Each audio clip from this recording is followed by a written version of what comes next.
the people who have enterprise products and how they can compare it with FlutterFlow to move current project or build from scratch, let's say?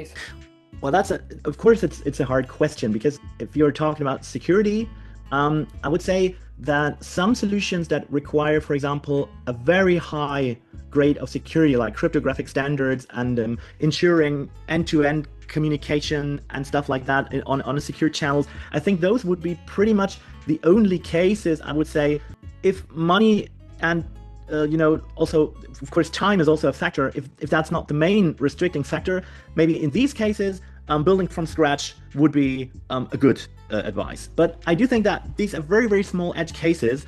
And for example, if your customer says, well, we want to be a bit more flexible or more agile, right? We don't want to wait for months or for years to make small changes.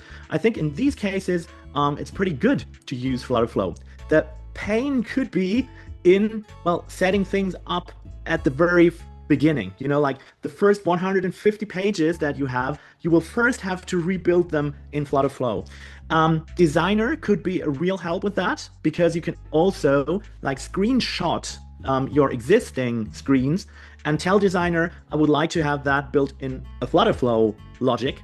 So this would be something that will save you time. And on the other hand, the logic will still have to be rebuilt. It's a difficult question because it depends on the situation that the customer is in. But what I would say is a very good argument for companies to switch to FlutterFlow is that they have an understanding of what their software is doing, right? Because of how FlutterFlow is built, it's much more visual.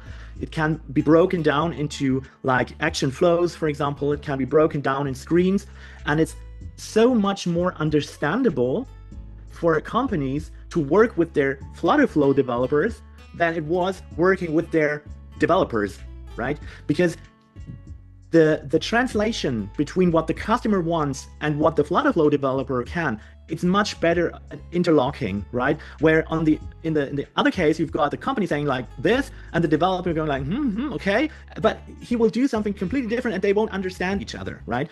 And that's, I think, a point. So if you want to start into FlutterFlow because you want to have better understanding of what your software does, and you want to own your code, and you want to be not locked into certain developers, I think it's worth having a very deep look at FlutterFlow.